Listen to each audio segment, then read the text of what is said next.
الشیطان الرجیم بسم اللہ الرحمن الرحیم لا حول ولا قوة الا باللہ العلی العظیم نحمده ونستعینه ونستغفره ونشکره ونتوسل الیہ ونتوکل علیہ ثم نصلي ونسلم على خير خلقه حافظ سره ومبلغ رسالاته سيدنا ونبينا أبي القاسم محمد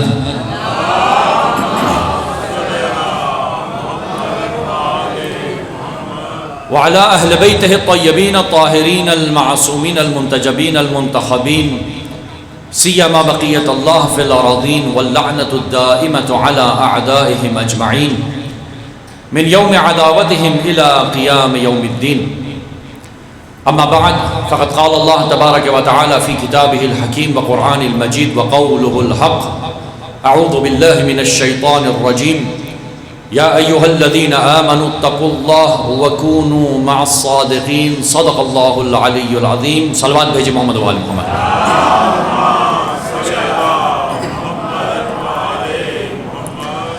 معزز سامعین و عالیہ احباب، اس سلسلے کی آج یہ 7ویں مجلس ہے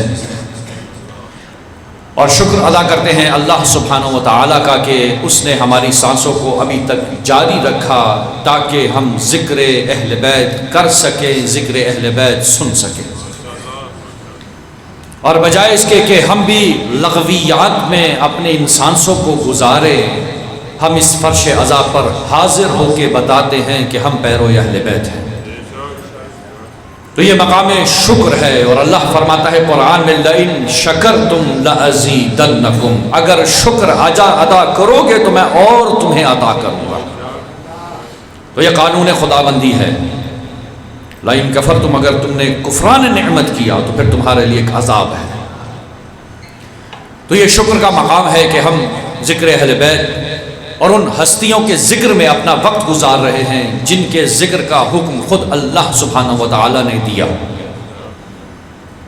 چونکہ رسول پاک صلی اللہ علیہ وآلہ وسلم سے یہ حدیث مروی ہے اور اس کے راوی ہیں حضرت ابو بکر. فرماتے ہیں کہ میں نے رسول اللہ کو سنا کہ انہوں نے کہا النظر الى وجہ علی ابن ابی طالب عبادہ، علی کے اوپر نظر کرنا، دیکھنا بھی عبادت ہے.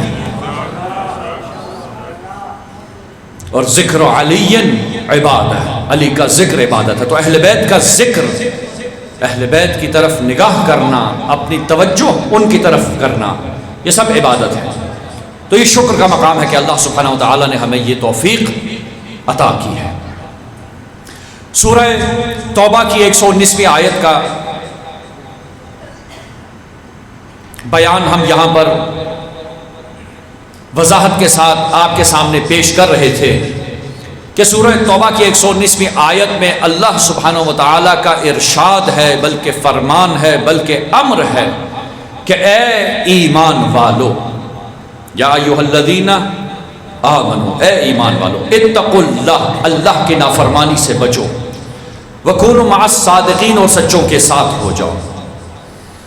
اور خدا سے دعا ہے کہ خدا توفیق دے کہ اس آیت کی جو صحیح تفسیر ہے انشاءاللہ آخر عشرے تک ہم صحیح طریقے سے بیان کر پائیں. تو اللہ نے کہا کہ اے ایمان والو، اللہ کی نافرمانی سے بچو اور سچوں کے ساتھ ہو جاؤ. دو حکم یہاں پر اللہ سبحانہ و تعالیٰ نے ارشاد فرمائے. ایک یہ ہے کہ اللہ کی نافرمانی سے بچنا ہے، گویا قرآن کی تلاوت کرنی ہے. اور قرآن کی تلاوت، قرآن سے ہدایت پانا کافی نہیں ہے، ہمیں اہل بیت کی معیت بھی چاہیے، ساتھ بھی چاہیے، اہل بیت کی رہنمائی بھی ضروری ہے. اور جب یہ دونوں ایک ساتھ ہوں گے تو انسان ہدایت پا جائے گا. یہ سلسلہ چلتا رہا یہاں تک کہ ہم نے کہا کہ امام حسین علیہ السلام کو اگر سمجھنا ہے تو ہمیں انبیاء کے کردار کو قرآن میں سمجھنا ہوگا.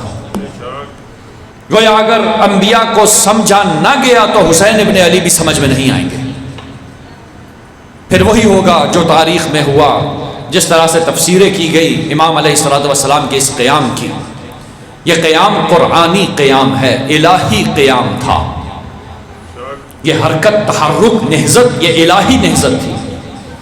لہٰذا یہ تاریخی نہضت یا انقلاب نہیں تھا جس طرح عموماً تاریخوں میں لکھا جاتا ہے کہ ایک انقلاب برپا ہوا اور پھر اس کے بعد وہ انقلاب ختم ہو گیا۔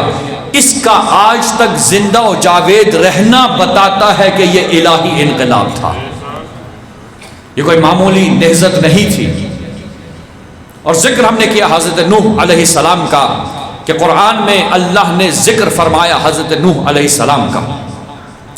کل میں نے واقعہ پیش کیا آپ کے سامنے جناب نوح علیہ السلام کا، اور یہ کہا کہ جب جناب نوح علیہ السلام نے اپنے بیٹے کو کہا کہ بیٹا میرا ہاتھ پکڑ لے میں تجھے بچا لیتا ہوں، تو بیٹے نے کہا کہ میں پہاڑی پر چڑھ جاؤں گا، اپنی جان بچا لوں گا۔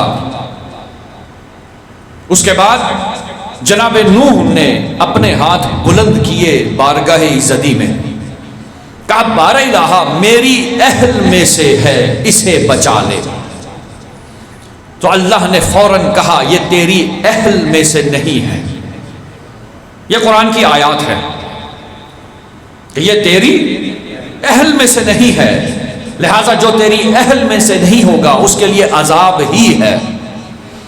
تو وہاں پر ہم نے ایک سوال اٹھایا، بار الہ تو کریم ہے، تو عظیم ہے، تو قدیر ہے، اگر قوم نوح میں سے ایک نبی زیادہ تو بچا لیتا تو کیا تیری قدرت میں کمی آ جاتی؟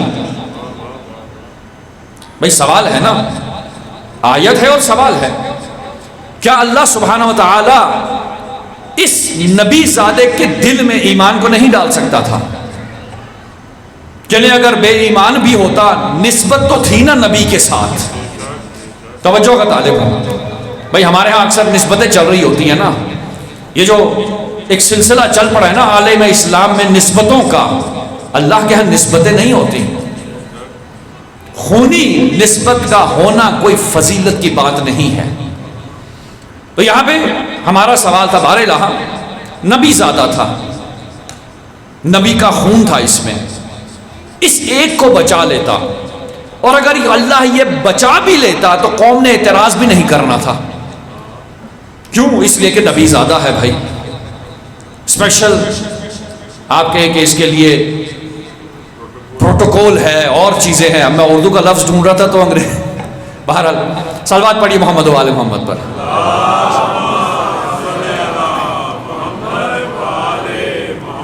بھائی خصوصی اہتمام کیا جاتا ہے جو اشراف زادے ہوتے ہیں، توجہ کا طالب ہوں۔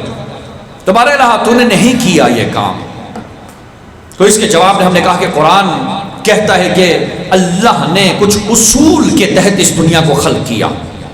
کاز اینڈ ایفیکٹ ہے، علت و معلول ہے، کچھ اصول ہیں، جو بھی ان اصولوں پر پورا اترے گا وہ کامیاب ہو جائے گا، اور جو نہیں اترے گا ان اصولوں پر وہ کیا ہوگا؟ گمراہ ہوگا، عذاب الہی اس کے لیے ہے۔ یہ ایک نقطہ بھی یہ یاد رکھیے گا اپنے، کیونکہ مجھے اس کی طرف دوبارہ پڑھنا ہے۔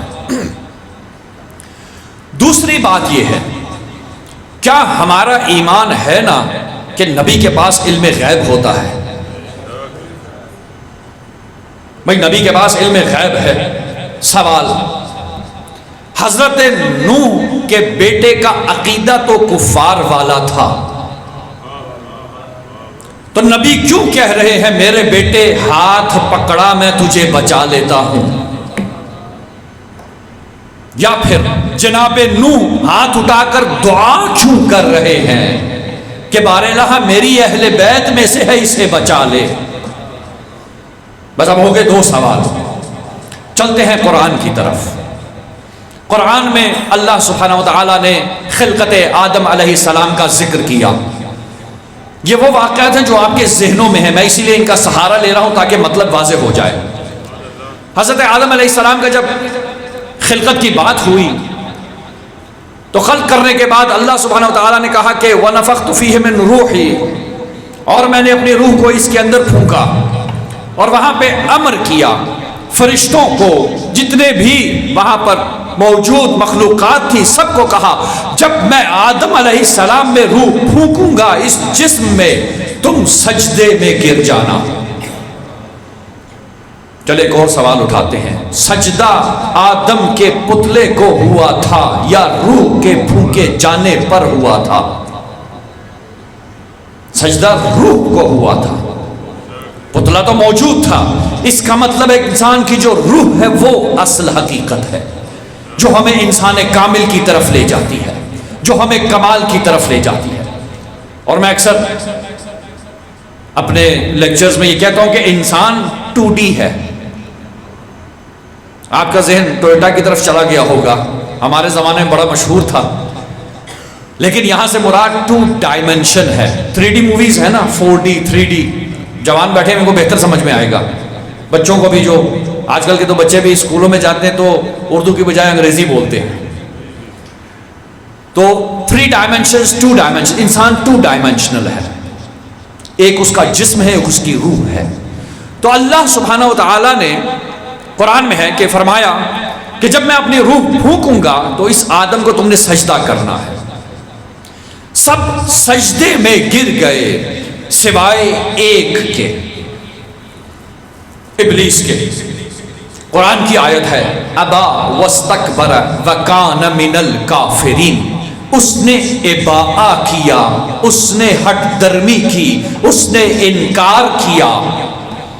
واستکبر اور تکبر دکھایا، وکان من الکافرین اور وہ کافروں میں سے ہی تھا. توجہ کا طالب ہوں، ترجمہ کیا ہوا؟ وہ کافروں میں سے تھا، ہے نہیں. اللہ یہ نہیں فرما رہا کافروں میں سے ہو گیا یا ہو جائے گا. لفظ ہے کانا. مجھے کچھ چیزیں سمجھانی ہے یہاں پہ، کیونکہ اکثر ہمارے نوجوانوں کو گمراہ بھی کیا جا رہا ہے. سوشل میڈیا، فیس بک، نئے نئے لوگ آگے ہیں جن کو نہ عربی ادبیات کا پتہ ہے، نہ عربی زبان کا پتہ ہے.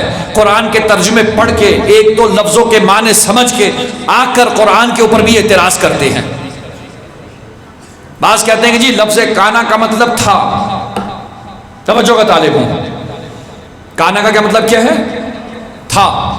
آپ نے سنا ہے نا کہ کن فیکون، کن ہو جا، یہ کانا سے ہے. کانا تھا، اس کا فعل امر ہے کن. کن کا مطلب ہو جا. تو دونوں ایک ہی روٹ ورڈ ہے، وہ ہو جاتی ہے. کانا یکونو، کانا وہ تھا، یکونو وہ ہے. تو مضارع، پریزنٹ ٹینس اینڈ فیوچر، مستقبل اور حال یکونو ہوتا ہے. اللہ کہتا ہے کانا. اب اس سے پہلے کہ میں شیطان کے کانا کو سمجھاؤں، پہلے میں یہ لفظ سمجھا دوں یہ ہے کیا. قرآن مجید میں، کیونکہ ظاہر ہے آج کل کے زمانے میں یہ سلسلہ چل رہا ہے سوشل میڈیا پہ، قرآن کے اوپر بھی اعتراضات اٹھ گئے. کہا جاتا ہے کہ جی قرآن جو ہے وہ کوئی کتاب ہدایت نہیں، اس لیے کہ وہاں پہ لکھا ہوا ہے کان اللہ، اللہ تھا. سنا ہے نا، آیت کا حصہ ہے کان اللہ غفور الرحیم، اللہ غفور اور رحیم. ترجمے میں ہے، جبکہ لفظ آ گیا کانا. کیا مطلب؟ عربی زبان میں یاد رکھیے گا قانون ہے، ہماری زبانوں میں بھی ایسے ہی ہوتا ہے. ایسی چیز جس کی خبر 100% یقینی ہو، توجہ کا طالب ہوں، جس کی خبر 100% یقینی ہو اور ہر زمانے میں وہ ویسا ہی ہو، اس میں کوئی تبدیلی نہ آئے، تو جب اس کے بارے میں بات کی جاتی ہے تو فعل ماضی کا استعمال ہوتا ہے. کان اللہ غفور الرحیم، اللہ تھا، ہے، رہے گا غفور و رحیم. توجہ کا طالب بھائی سمجھ میں آ گیا نا کانا. اسی لیے کہا گیا جب کانا کا لفظ رسول اللہ صلی اللہ علیہ وآلہ وسلم اور اللہ کے لیے استعمال ہو تو جان لو کہ وہ تھے، ہیں اور رہیں گے، کیونکہ یہ صفات ثبوتیہ میں سے ہو جاتا ہے. یہ دائمی ہے، یہ ہمیشہ ان کے ساتھ رہے گا. جو خبر یقینی ہو، ہمیشہ کے لیے ہو، اس میں ایسی بات ہوتی ہے جس میں پختگی ہو. چلیں آپ کو لوگوں کا ذہن کھولتے ہیں. ماشاءاللہ آپ میں سے کتنے شادی شدہ ہیں؟ نکاح یاد ہے اپنا؟ مولوی صاحب نے کیا پڑھا تھا؟ انکح تو میں نے اس کی شادی کی زمانہ گزشتہ میں. شادی آپ اب کر رہے ہیں یا گزشتہ میں؟ یہ انشائیہ ہے، انشائیہ نیت سے پڑھی جاتی ہے، لیکن مطلب یہ ہے کہ اب یہ اتنی پختگی اس میں آ گئی کہ میرے ان الفاظ کے جاری کرنے کے بعد گویا ایک دوسرے کے محرم ہو گئے۔ تمہارا یہ ایک عربی زبان کی ادبیات کی ایک خاصیت ہے، لطائف ہے عربی زبان میں، کہ اگر انسان جان لے تو لمحہ لمحہ جب عربی پڑھتا ہے تو بہت مزہ آتا ہے۔ تو آئیے، اللہ نے کہا ابا واستکبر وکان من الکافرین، وہ کافرین میں سے تھا۔ ہم ترجمہ بھی ابھی فعلاً تھا ہی کریں گے۔ سوال، بار الہ تو علیم بصیر ہے یا نہیں؟ بھائی ہے، اللہ عالم ہے، عالم بالغیب ہے، غیب کا بھی علم ہے۔ تو جب یہ پتا تھا کہ شیطان کافرین میں سے تھا، توجہ کا طالب ہوں، جب پتا تھا کہ شیطان کافرین میں سے تھا تو اس کو اٹھا کر فرشتوں کے برابر کھڑا کیوں کر دیا تاکہ تیری عبادت کرے؟ بھئی جو کافر ہو اسے فرشتوں کے برابر تو نہیں لایا جاتا، لیکن تاریخ کہتی ہے، روایات کہتی ہیں کہ شیطان ابلیس اپنی عبادت میں اتنا مشہور ہوا جنیات میں کہ اللہ نے اس کو تیسرے آسمان پر فرشتوں کے برابر لا کھڑا کیا۔ اب وہاں پر عبادت خداوندی بجا لا رہا ہے، یہاں تک کہ بہت مقبول ہوا۔ مگر کیا ہوا؟ جب اللہ نے کہا کہ آدم کو سجدہ کرو تو سجدے سے انکار کیا۔ جب انکار کیا تو اللہ نے کہا یہ کافرین میں سے تھا۔ تو اب ہم نے اعتراض کیا، یا اللہ تو عادل ہے، تو انصاف کرنے والا ہے، جو پہلے سے کافر تھا تو نے اسے کیوں فرشتوں کے سامنے لا کر کھڑا کر دیا؟ تو آواز قدرت آئی، مجرم جب تک جرم کو برملا اجرا نہ کرے تب تک سزا نہیں دی جاتی۔ جب تک جرم سامنے آئے، عدالت الہی کا تقاضا یہ ہے کہ وہ مجرم کو سزا نہیں دیتا۔ نوح کا بیٹا جب تک برملا سامنے نہیں آیا تھا تب تک نوح کہتے تھے میری اہل بیت میں سے ہے۔ تو گویا خدا نے کہا جب نفاق سامنے آ گیا اب کوئی گنجائش نہیں رہے گی۔ یہ ہے قرآنی قانون، اصول۔ اب معذرت کے ساتھ ہم سے سوال کیا جاتا ہے کہ آپ سب کو عادل نہیں سمجھتے اصحاب میں سے، اس کی وجہ یہ ہے کہ جب تک نفاق سامنے نہیں آئے گا ہم بھی حکم نہیں لگائیں گے۔ اگر نفاق رسول اللہ کے زمانے میں سامنے نہیں آیا تو ہم بھی خاموش تھے، بس جس لمحے نفاق آ گیا اسی وقت ہم بول اٹھے۔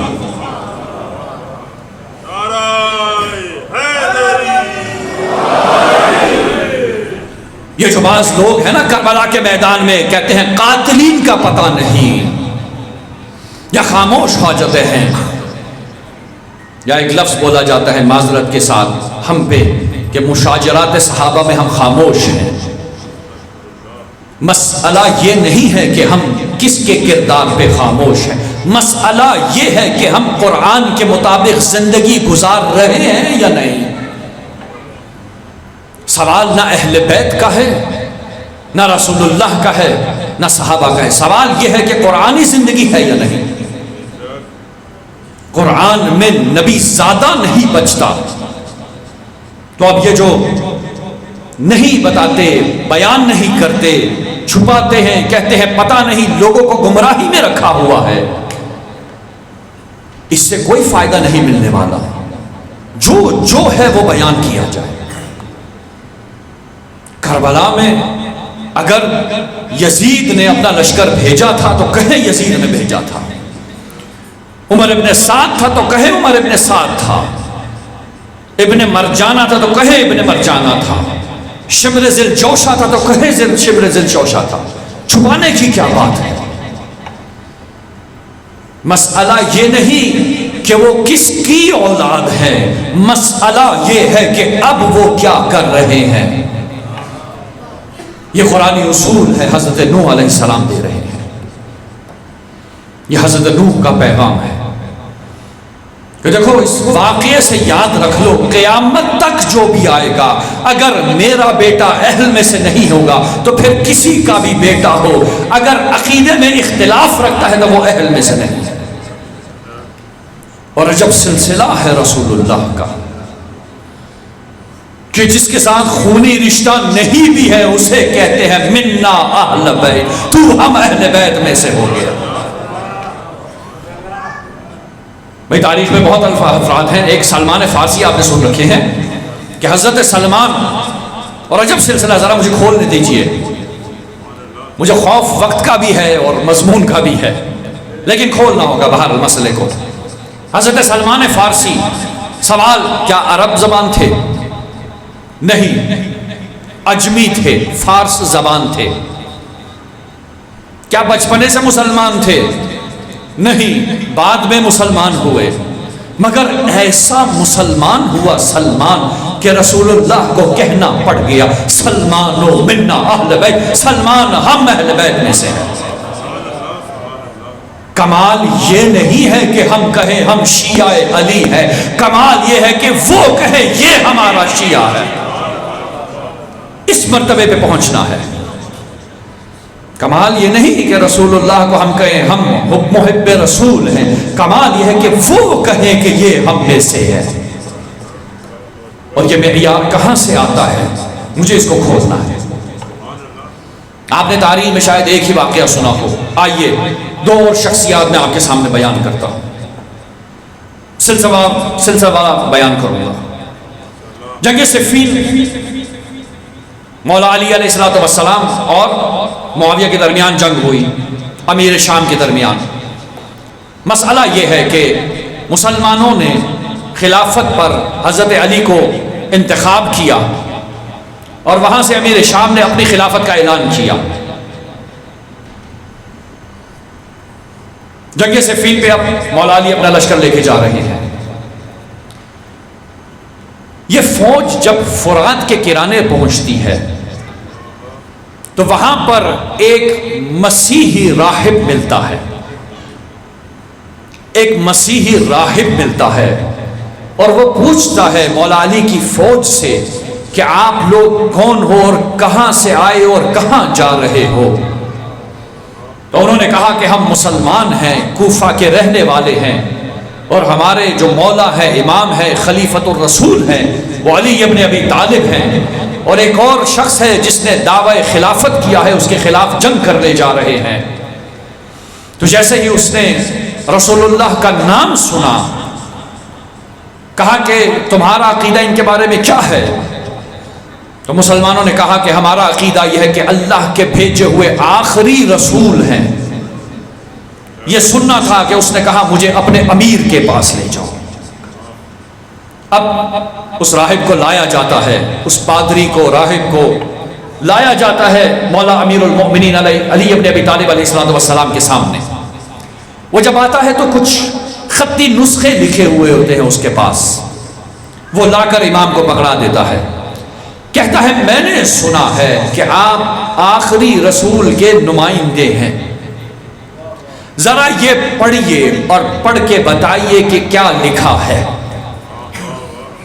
جب امیر المومنین نے اس عبرانی زبان میں لکھی ہوئی عبارت کو پڑھا تو کہا اے راہب جان لو جس رسول کا ذکر یہاں پر ہو رہا ہے وہ محمد رسول اللہ ہیں، وہ ہمارے درمیان نہیں رہے، اور جس وسیع کا ذکر ہو رہا ہے وہ میں علی ابن ابی طالب ہوں۔ راہب نے ایک دو نشانیاں پوچھی، مولا علی نے نشانیاں بتائیں، یہ فوراً مسلمان ہو گیا۔ مسیحی راہب ہے، پادری ہے، پریچر ہے، ان کا عالم ہے، فوراً مسلمان ہو گیا اور امام کے لشکر کے ساتھ ملحق ہو گیا۔ اب جنگ صفین میں جب جاتے ہیں تو یہ پادری، یہ راہب وہاں پر شہید ہو جاتا ہے۔ تاریخ کہتی ہے علی ابن ابی طالب علیہ السلام نے خود غسل و کفن دیا، خود جنازہ پڑھایا، اور جب دفن کیا، دفن کرنے کے بعد لوگوں سے مخاطب ہو کے کہا جان لو یہ منا اہل بیت تھا۔ ماجرا کیا ہے؟ کل کا مسلمان منا اہل بیت، اور وہاں پر تو نسلوں سے مسلمان چلے آتے آ رہے ہیں. بھائی مقام فکر ہے نا، لیکن ابھی تک یہ سمجھ میں نہیں آ رہی کہ منا اہل بیت کیسے ہوتے ہیں. ایسا ہی ہے نا، یہ راز نہیں کھل رہا کہ منا اہل بیت کیسے ہو گئے. آئیے ایک اور واقعہ نقل کرتا ہوں، اس کے بعد پھر میں دلیل کی طرف جاؤں گا. امام حسین علیہ السلام کی شہادت کے بعد مروان کے بیٹے سعد بن مروان نے اپنی براءت کا اظہار کیا اپنے خاندان سے. بنو امیہ کی نسل سے ہے، براءت کا اظہار کیا. دور اور زمانہ امام زین العابدین علیہ السلام کا ہے. صلوات بلند آواز سے پڑھیے.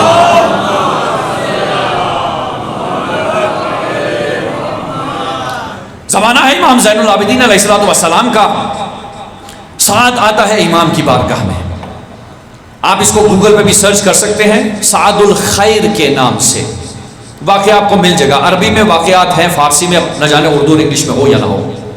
ریفرنس کے لیے اس لیے بتا رہا ہوں کہ آپ کو پھر یہ واقعہ مل جائے گا، کیونکہ بعض لوگ اعتراض کریں گے، مجھے معلوم ہے. تو جواب میں پہلے ہی دے دیتا ہوں، آپ سرچ کر لیں، آپ کو کتابوں کے نام اور واقعات اور سند سب مل جائے گا. سعد بنو امیہ کی نسل میں سے، بیٹا کس کا ہے؟ مروان کا. مروان خود جنگ میں موجود تھا، بنو امیہ سے ہے. اہل بیت نے لعنت کی ہے اس پر. آتا ہے امام زین العابدین علیہ السلام کی بارگاہ میں، کہتا ہے مولا آپ کا تعلق شجرہ طیبہ سے ہے جس کا ذکر قرآن میں آیا ہے. آپ بزرگ برتر ہیں اور میرا خونی تعلق، میرا تعلق شجرہ خبیثہ سے ہے جس کے بارے میں قرآن کہتا ہے. یہ کون سا سال ہے؟ 62-63 ہجری. یہ جو آج مدافعین اٹھ گئے ہیں نا اس نسل کے، دوسری نسل کے، یزیدیوں کے، سن لے یزیدی نسل کا فرزند کیا کہتا ہے. سعد کہتا ہے کہ میرا تعلق شجرہ خبیثہ سے ہے جس کے بارے میں قرآن فرماتا ہے، لیکن میں کیا کروں، میرے دل میں آپ کی محبت ہے، میں ہمیشہ آپ کی محبت میں رہتا ہوں، میں اپنے خاندان سے مخالفت کرتا ہوں جب بھی آپ کی بات آتی ہے. تو امام نے روک دیا، کہا سعد خاموش ہو جاؤ. سعد تو نے کیا نوح کا واقعہ قرآن میں نہیں پڑھا؟ نوح کا بھی بیٹا تھا، خونی رشتہ تھا، مگر خدا نے کہا عقیدے کا اختلاف ہو تو یہ تیری اہل بیت میں سے نہیں ہے. سعد تو عقیدے کا اختلاف رکھتا ہے اپنے اجداد سے، تو شجرہ خبیثہ میں سے نہیں ہے. سعد تو منا اہل بیت ہے. اور پھر امام نے حکم دیا اپنے اصحاب کو کہ آج کے بعد سعد کو سعد الخیر کہہ کے پکارو. ابھی تک مسئلہ وہیں پر ہے. یہ ہوا کیسے؟ یہ ہوتا کیسے ہے؟ کیونکہ ظاہر ہے ایک پہیلی رہ گئی کہ کیا صرف عقیدے کا اظہار کر لینا، کیا جا کر کہہ دینے سے انسان منا اہل بیت بن جاتا ہے؟ تو آئیے اب اس کا جواب ہم حاصل کرتے ہیں امام ہادی امام علی النقی علیہ السلام سے.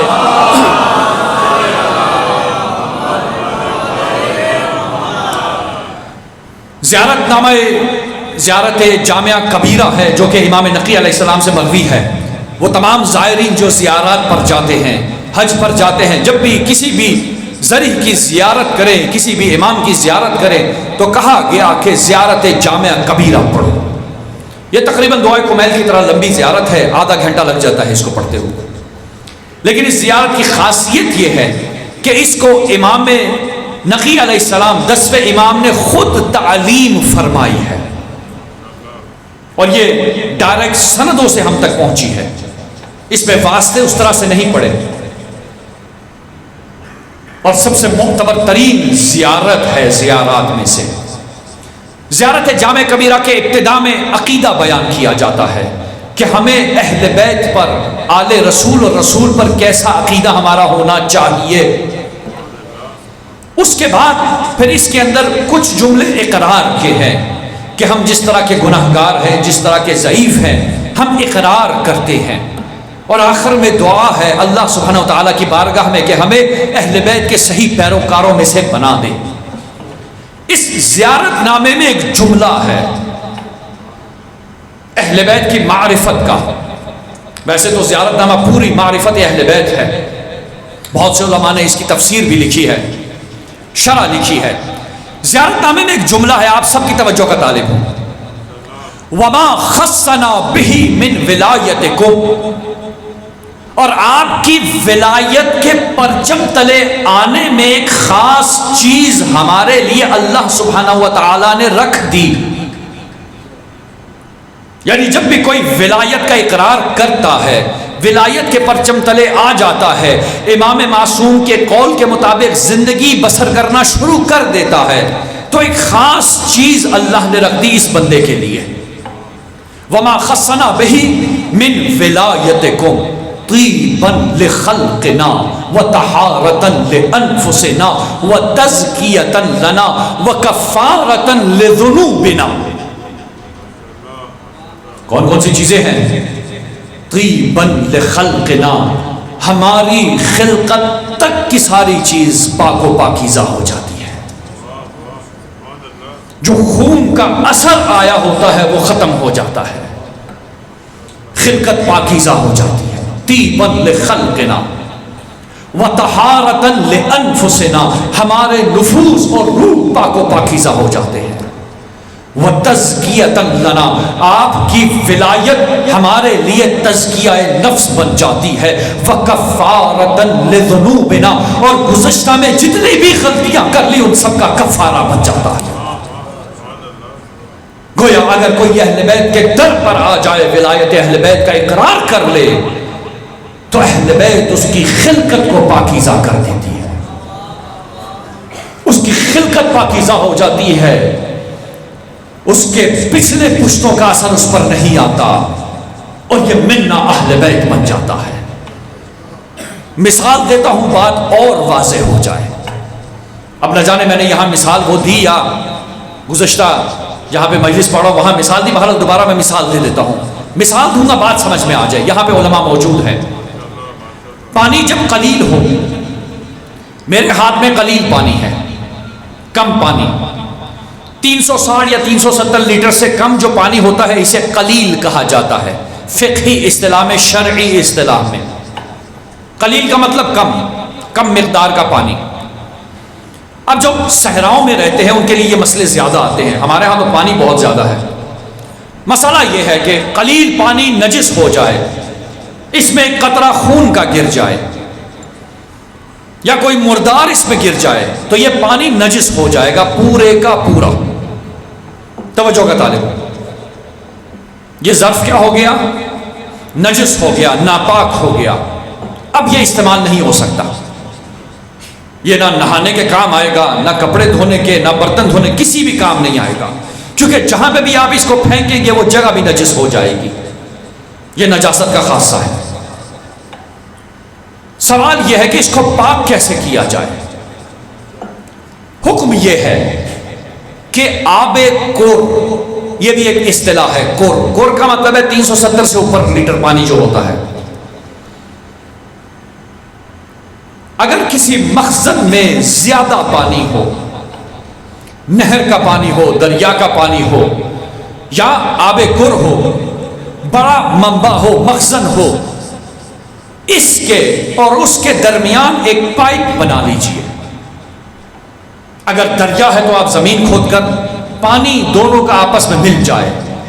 حکم یہ ہے جیسے ہی آب کثیر آب قلیل کو چھوئے گا یہ پانی پاک ہو جائے گا۔ آپ کو انتظار کرنے کی ضرورت نہیں ہے کہ 5 منٹ گزر جائے، متصل ہونے کی دیر ہے، یہ پاک ہو جاتا ہے۔ اہل بیت کو اللہ نے اسی لیے کہا کہ ان کی مودت لازمی ہے، ان کی پیروی لازمی ہے، ان کی ولایت کا اقرار لازمی ہے۔ جیسے ہی ہم جیسے گنہگار ان سے متصل ہوتے ہیں تو پاک ہو جاتے ہیں.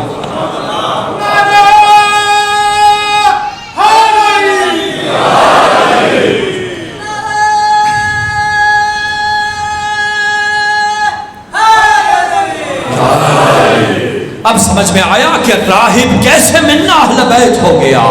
جیسے ہی پاکیزگی کے مخزن سے جا ملا پاک و پاکیزہ ہو گیا.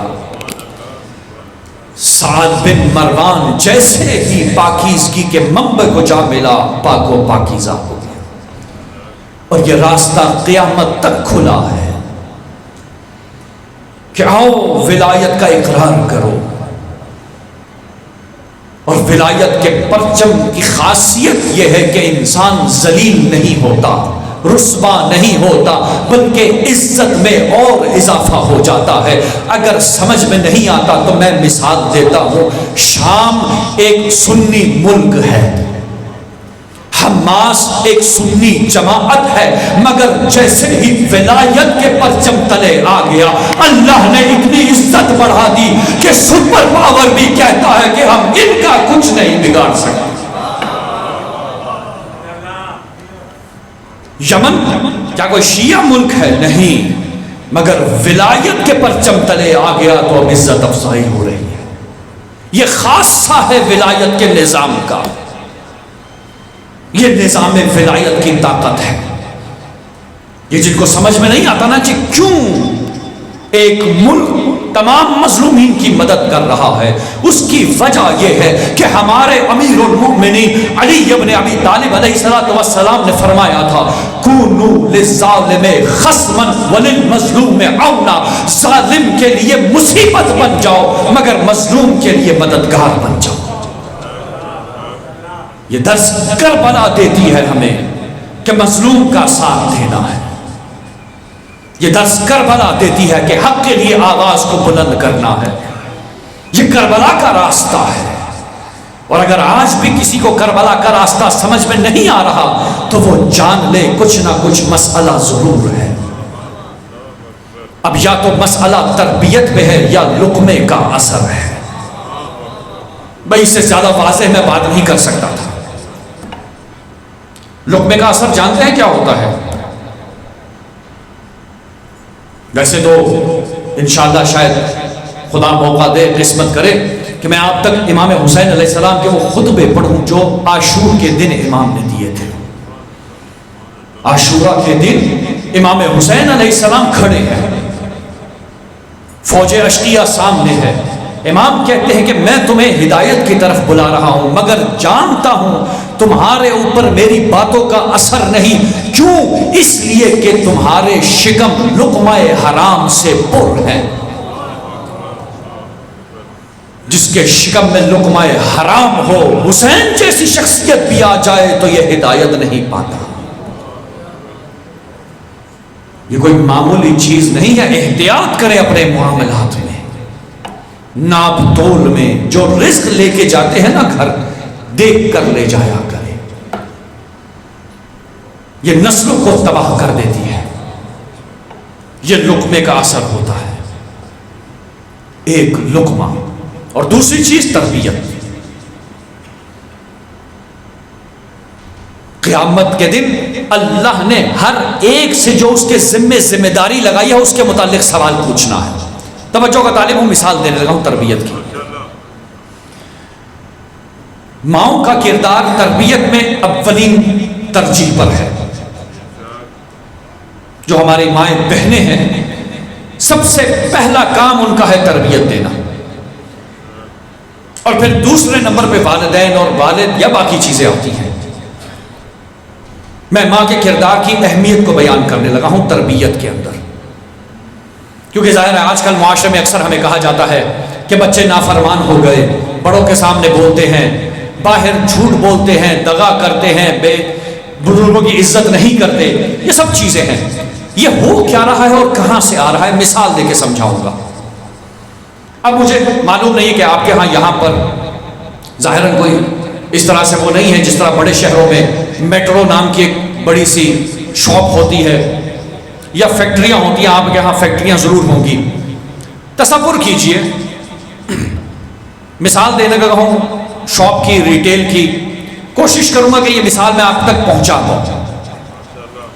مثال یہ ہے کہ جو بڑی بڑی چینز ہوتی ہیں، چین سے مراد یہ کہ وہ دکانیں جن کے نام پہ مختلف شہروں میں دکانیں کھلی ہیں اسی نام کی، مثلا میٹرو ایک نام ہے جہاں پر تمام کریانے کی چیزیں مل جاتی ہیں، وہ لاہور میں بھی ہے، وہ اسلام آباد میں بھی ہے، وہ پنڈی میں بھی ہے، کراچی میں بھی ہے، امتیاز کے نام سے بھی سٹورز بنے ہوئے ہیں مختلف، یعنی ایک ایسی جگہ جہاں پر چیزیں بیچی جائیں، سٹور، اور اس کے کئی مختلف اور شعبے ہوں۔ یا اگر آپ کے لیے یہ مشکل ہے تو میں بینک کی مثال آپ کو دے دیتا ہوں۔ بینک ایک ہے، شعبے کتنے ہیں؟ گاؤں میں بھی ہے، دیہات میں بھی ہے، شہر میں بھی ہے، قصبے میں بھی ہے۔ یہ مثال شاید زیادہ آسان ہو آپ کے لیے، ملموس ہو، سمجھنا آسان ہو۔ بینک جب کسی کو نوکری پہ رکھتا ہے تو سب سے پہلے اس کو ہیڈ آفس بھیجا جاتا ہے۔ مثال دینے لگا ہوں، بینک میں آپ نے نوکری ڈھونڈی، انٹرویو ہوا، کہا جی آپ کام پہ آئیے، کہا لیکن کام سے پہلے آپ کو ٹریننگ ضرور لینی ہے، آپ کو پہلے ٹریننگ دیں گے، سکھائیں گے کام کیسے ہوتا ہے، پھر آپ کو بھیجا جائے گا۔ ہیڈ آفس وہ جو مرکزی دفتر ہے وہاں پر انہوں نے ایک یونٹ بنایا ہے، ایک کمرہ، ایک شعبہ بنایا ہے، ٹریننگ کا شعبہ، کہ جو بھی نیا شخص آتا ہے اسے ٹریننگ دی جاتی ہے۔ اب اس شعبے کے اندر جب لوگ جاتے ہیں تو اس میں کسی نے کیشیئر کے لیے اپلائی کیا، کسی نے اس سے پیچھے آڈیٹنگ کے لیے اپلائی کیا، کسی نے کسی اور پوزیشن کے لیے، کسی نے کسی اور پوزیشن کے لیے، کسی نے بینک کے مینیجر کے طور پہ اپلائی کیا۔ اب 6-7 لوگوں کی ریکروٹمنٹ ہوتی ہے، ان کو نوکری دی جاتی ہے۔ یہ 6 یا 7 لوگ سب کے سب اکٹھے جاتے ہیں ہیڈ آفس۔ وہاں پر ایک شخص ہے جس کا نام ہے ٹریننگ مینیجر، اس کا کام ہے ٹریننگ دینا۔ وہ کیا کرتا ہے؟ وہ ٹریننگ دینا شروع کرتا ہے۔ جب بنیادی باتیں سب بتا دیتا ہے کہ بینک میں کیا ہوتا ہے تو کیشیئر کو کہتا ہے کہ تو جا، تو ٹرینڈ ہو چکا، جا اب جا کے کام کر۔ باقیوں کو بٹھا دیتا ہے جو اس سے سینئر ہے، اس کے بعد ان کی ڈیوٹیاں بتاتا ہے، پھر جو اس لیول کے لوگ ہوتے ہیں ان کو کہتا ہے کہ تم جاؤ اب اپنا کام کرو، باقی بیٹھے رہیں، یہاں تک کہ ایک ایک کی ٹریننگ ہوتی ہے، اور آخر میں جو مینیجر ہے برانچ کا وہ بچ جاتا ہے۔ اب صرف اس کے متعلق جو چیزیں رہ گئی ہیں اسے بتائی جاتی ہیں، اور اس کے بعد اس کو بھی روانہ کیا جاتا ہے۔ اب تصور کریں کہ یہ سب ایک ہی برانچ میں گئے، کوئی نیا برانچ تھا، کھلنا تھا، وہاں پہ سب آ گئے، اکاؤنٹس کھلنے شروع ہوئے، مینیجر صاحب نے محنت کرنی شروع کی، یہاں تک کہ جو ٹارگٹ ملا تھا اس سے بہت زیادہ اچیو کر لیا۔ اب جو برانچ مینیجر ہے مثلا اس کی تنخواہ 2 لاکھ ہے، جو ٹریننگ کا مینیجر تھا اس کی تنخواہ بھی 2 لاکھ تھی، باقی سب کی کم تھی۔ تو اس مینیجر نے بہت زیادہ اکاؤنٹ کھلوا لیے، ڈیلز بنوا لیے، کیا ہوا؟ بزنس میں پروفٹ زیادہ ہو گیا۔ تو ہیڈ آفس نے کیا کیا کہ برانچ مینیجر کو انسینٹیو دیا، ایکسٹرا پیسے دیے، بونس ہوتا ہے نا، بونس دے دیا اسے۔ اب وہ بونس لے کے بڑا خوش کہ بھائی تنخواہ بھی آ گئی اور بونس بھی آ گیا۔ یہ خبر پہنچ گئی ٹریننگ مینیجر تک۔ ٹریننگ مینیجر نے ہڑتال کر دی، کمپنی پہ اعتراض کیا، کہا کہ یہ میرے ہاتھوں کا پالا تھا، اس کو میں نے تربیت دی تھی، جو یہ کر سکتا ہے وہ میں بھی کر سکتا تھا، اسے کیوں زیادہ دیے، مجھے بھی دیے جائیں۔ تو ہیڈ آفس نے کہا تمہارا کام ٹریننگ دینا ہے، ادھر ہی بیٹھے رہو۔ تو یہ اعتراض کرتا گیا یہاں تک کہ اس نے ناک میں دم کر دیا کمپنی کی، اور کہا کہ جی میں پوزیشن چھوڑ رہا ہوں، مجھے بھی کوئی برانچ کھول کے دے دو۔ اب اگر ہیڈ آفس وہ جو سیٹ تھی ٹریننگ مینیجر کی اس کو خالی کر دے اور اس کو بھی ایک برانچ کھول کے دے دے، تو اس نے بھی بڑا کمال کیا، سلسلہ چلاتا رہا، بونس لیا، 1 سال گزر گیا۔ اب دوسرے سال جب افراد تبدیل ہوئے تو ہیڈ آفس میں وہ سیٹ خالی تھی، نئے افراد آئے، دیکھا کوئی بھی نہیں ہے، ایسے ہی دفتر چلے گئے. یہ جو ٹریننگ مینیجر تھا اس کی جو سیل اوپر گئی تھی اب نیچے آنا شروع ہو گئی, کیونکہ بغیر ٹریننگ کے لوگ اس کے پاس آ گئے. عزیزان, یہ ٹریننگ مینیجر آپ سمجھیے کہ ماں ہے, یہ خاتون ہے, اور جو باہر جا کے کام کر رہا ہے وہ مرد ہے. یہ خاتون کی ذمہ داری ہے کہ معاشرے کو استاد بھی دے, لیڈر بھی دے, بینکار بھی دے, اچھا انسان بھی دے. لیکن اگر یہ اپنی پوزیشن چھوڑ کر باہر معاشرے میں آ جائے تو پھر وہاں پہ تربیت کرنے والا کوئی نہیں. پھر یہی نسلیں نظر آئیں گی جو آج نظر آ رہی ہیں.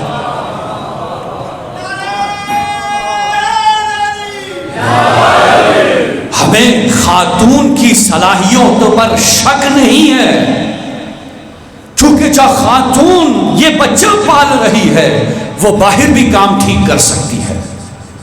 لیکن مسئلہ یہ ہے کہ اللہ نے خاتون کو اس لیے نہیں بھیجا کہ باہر جا کے معاشرے میں کام کرے. اللہ نے روح کو 2 ڈیوٹیاں دی ہیں.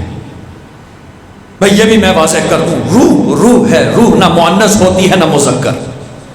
اور یہ جو بعض مرد اکثر خواتین کو چھیڑتے ہیں نا کہ ہمیں روح حور العین ملے گا, یہ انہیں بھی ملنی ہے. حور العین نوکر کا نام ہے, کسی خاتون کا نہیں. صلوات بھیجے محمد و آل محمد.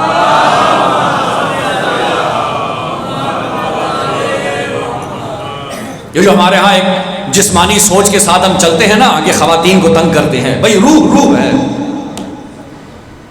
صرف فرق یہ ہے کہ روح کو جب خدا نے اس دنیا میں بھیجنا تھا تو ایک کو خاتون والا جسم دے دیا, ایک کو مردانہ جسم دے دیا, اور کہا کہ دونوں ہی آگے آؤ, دونوں کے لیے ولایت کا راستہ کھلا ہے. ایسا نہیں ہے کہ خاتون اس کمال پر نہیں پہنچ سکتی جس پہ مرد پہنچتا ہے. اور اس کی میں مثال دوں گا آپ کو. امام زین العابدین علیہ السلام کی بارگاہ میں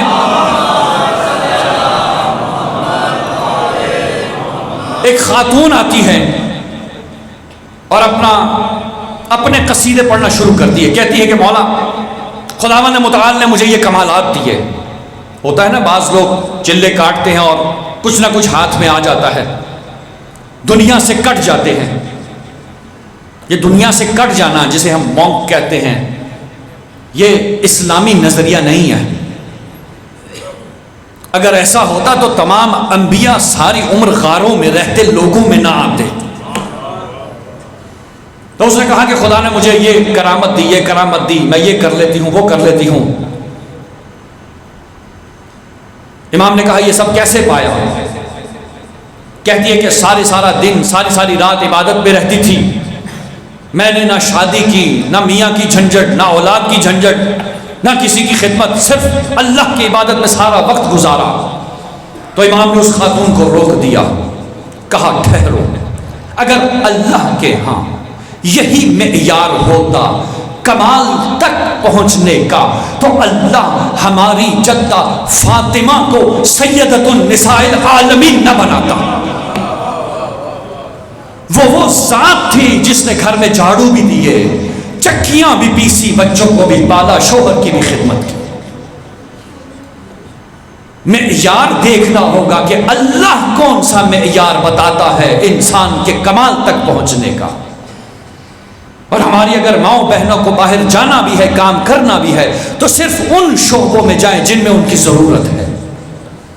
الٹرا ساؤنڈ میں ہمیں خواتین کی ضرورت ہے, گائناکالوجسٹ ہمیں خاتون ضرورت ہے, ڈینٹسٹ ہمیں خاتون ضرورت ہے, معلمہ ہمیں خاتون چاہیے جو ہماری بچیوں کو پڑھائیں. صرف انہی جگہوں پہ جائیں جہاں تک اسلام اجازت دیتا ہے. اس سے بڑھ کر قدم نہ بڑھائیں, چونکہ حال پھر وہی ہو جائے گا جو اس شعبے کا ہوا تھا. ہماری اگر نسلیں بگڑ رہی ہیں تو سب سے بڑی ذمہ داری ہماری ماؤں کی ہے, بہنوں کی ہے. وہ جو ذمہ داری اللہ نے ان پہ لگائی تھی اس کو چھوڑ دیا. اور میں یہ بھی بتاتا چلوں کہ گھر کے اندر جتنی روایات ان کے بارے میں ہیں اتنی ہمارے بارے میں نہیں ہے.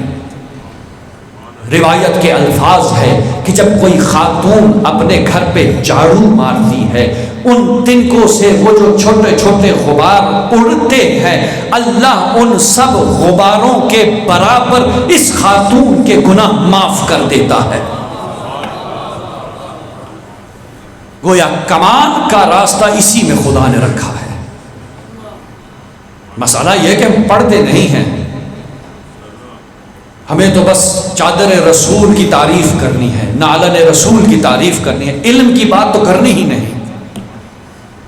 کیوں لوگوں کو گمراہ رکھا جاتا ہے؟ تربیت کی ذمہ داری علماء کی ہے۔ میں اپنے پروفیشن کی بات کر رہا ہوں۔ ہمارے پروفیشن میں اگر کوئی آ کر علم نہ بانٹے، نور کی بات نہ کرے، قرآن کی بات نہ کرے، تو سمجھ لیجئے گمراہ کر رہا ہے۔ یہ بڑی ذمہ داری ہے۔ اور میں یہ بھی بتا دوں ممبر سے کہ ہمارے جو ذاکرین ہیں ہمارے قابل احترام ہیں، مگر اگر آپ ذاکر ہیں تو ذکر اہل بیت ہی کریں، فضائل و مسائل پڑھیں، عقیدہ بیان نہ کریں کیونکہ آپ نے نہیں پڑھا۔ یہ جو غلط عقائد کا پرچار ہو جاتا ہے اس لیے کہ اپنے اس محدودے سے باہر نکلنے کی کوشش کرتے ہیں۔ یہ بانیان کی ذمہ داری ہے کہ روکیں ایسے افراد کو، جو جس کا اہل نہیں ہے وہ اس مقام پر نہ ہو۔ یہ بڑی ذمہ داری ہے، قرآن کہتا ہے۔ تو حضرت نوح علیہ السلام کی تبلیغ میں مسئلہ نہیں تھا، مسئلہ لوگوں کی بصیرت میں تھا۔ نور موجود ہے مگر وہاں پر بصیرت نہیں ہے، وہ ظلمات کی عینکیں لگائے بیٹھے ہیں۔ کربلا میں ایک سے بڑھ کر ایک نمونہ ہے، ایک سے ایک بڑھ کر نمونہ موجود ہے کربلا میں۔ ایسی ایسی مثالیں ملتی ہیں کربلا کی سرزمین پر کہ جنہیں آج جب ہم پڑھتے ہیں تو ایمان تازہ ہو جاتا ہے۔ مگر کیا وجہ ہے سن 60 اور 61 ہجری میں جو لوگ موجود تھے وہ یہ قبول کرنے کے لیے تیار نہیں تھے؟ یہ اس لیے تیار نہیں تھے، ظلمت سے بھرے ہوئے تھے۔ جس طرح نوح کی قوم فرار کرنا شروع ہو گئی، اس طرح حسین ابن علی علیہ السلام کے زمانے میں لوگ امام حسین سے فرار کرتے تھے۔ حسین وارث نوح ہے، اور ہم نے کل کہا کہ نوح سوار سفینہ تھے، حسین مختار سفینہ ہے۔ حسین کو اختیار ہے اپنے سفینے میں، کیوں؟ کیونکہ حسین خود سفینۃ النجات ہے۔ حسین علیہ السلام خود سفینۃ النجات ہے۔ یہ ہے امام حسین کی ذات۔ آج ایک شہید کا ذکر ہوگا، تفصیلاً بیان کریں گے، مجھے صرف اشارہ کرنا ہے، وقت کم ہے میرے پاس۔ وہ شہزادہ کون ہے؟ وہ قاسم ابن حسن ہے۔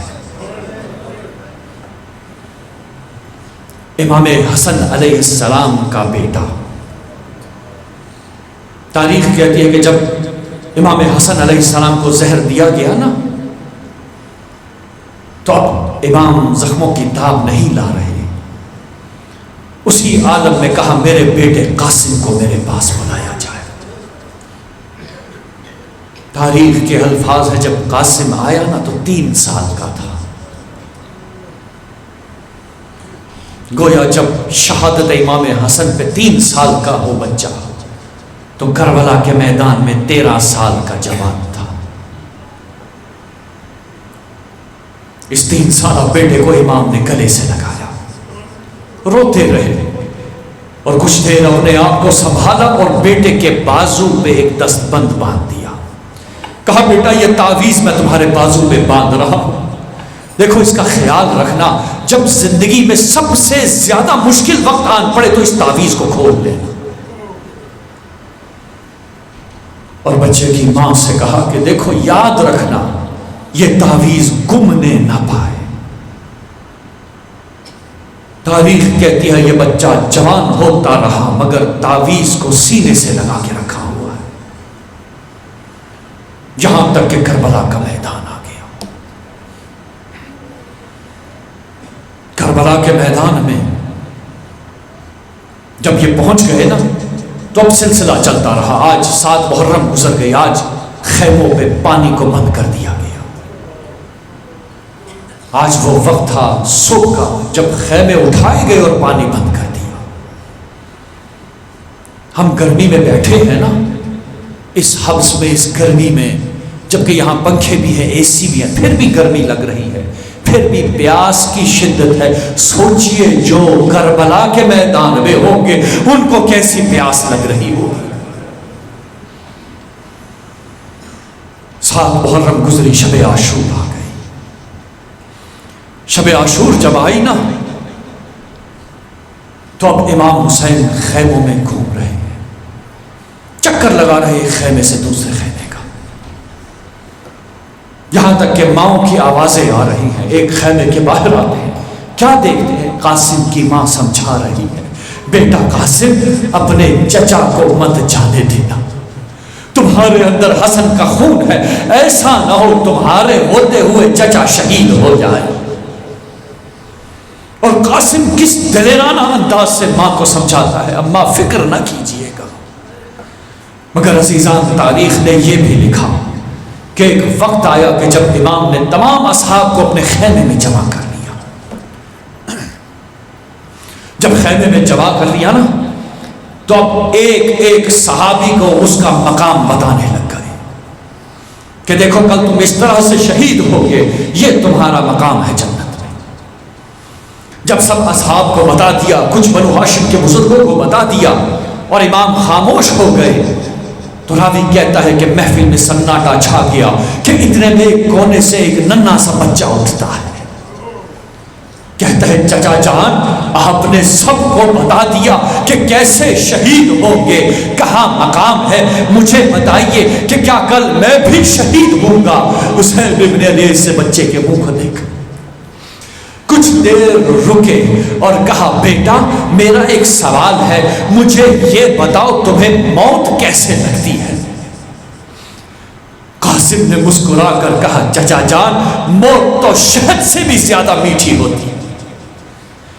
اس جواب کا سننا تھا کہ حسین ابن علی نے کہا بیٹا کل فکر نہ کرو، کل فکر نہ کرو، علی اصغر بھی شہید ہوں گے۔ تو اس بچے نے تڑپ کر ایک مرتبہ کہا چچا جان کیا یہ نئی خیموں تک آ جائیں گے؟ امام نے کہا نہیں بیٹا، میں خود علی اصغر کو میدان میں لے جاؤں گا۔ بس یہ سننا تھا کہ یہ بچہ خاموش ہو گیا۔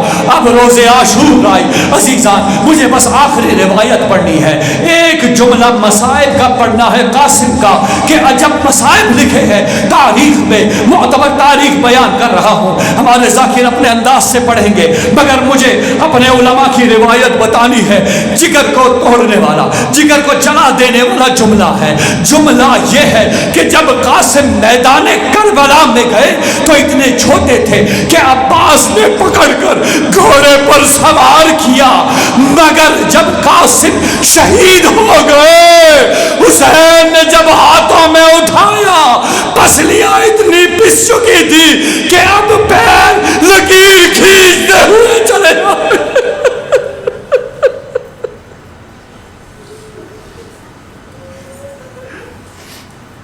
الا لعنت اللہ علی القوم الظالمین وسیعلم الذین ظلموا ای منقلب